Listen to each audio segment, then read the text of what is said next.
Tatlong dahilan kung bakit maganda mag-invest ngayon sa real estate property.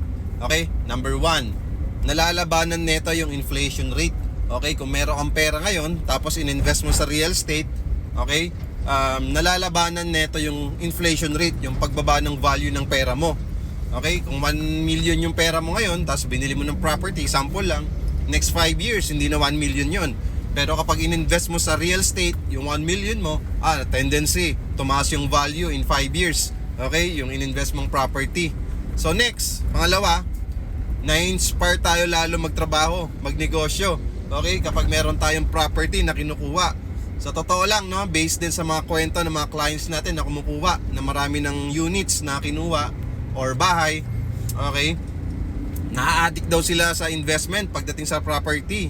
Kasi maganda sa property, nakikip neto yung pera mo, tapos nagiging entrepreneur ka pa. 'Di ba? Lalo na yung mga clients natin na may trabaho, OFW, 'di ba? Mga self-employed. So, mas nagiging entrepreneur sila kasi bakit? Yung unit pinapaupahan nila, okay? Nagiging side hustle nila yung pagpaparenta ng condominium property. Pangatlo, yung fulfillment. So, nagiging masaya tayo kapag nakakapag-invest tayo sa property. Kasi, kumbaga, isang kumbaga, milestone yun, kumbaga, achievement yun na kapag nakapag-invest ka sa property, di ba? Talaga namang magandang reward yun para sa sarili natin. Kasi, from nothing, di ba, to something. Dating wala ka namang property, ngayon, nagkakaroon ka na ng property dahil yun sa pagsisipag mo. So, in that situation, 'di ba, nagiging masaya tayo, nagiging happy tayo talaga lagi.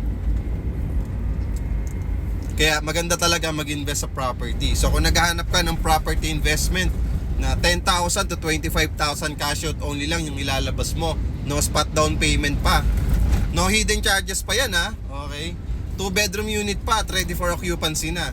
So just follow me and message me at malay natin magustuhan mo tong property na to for your investment.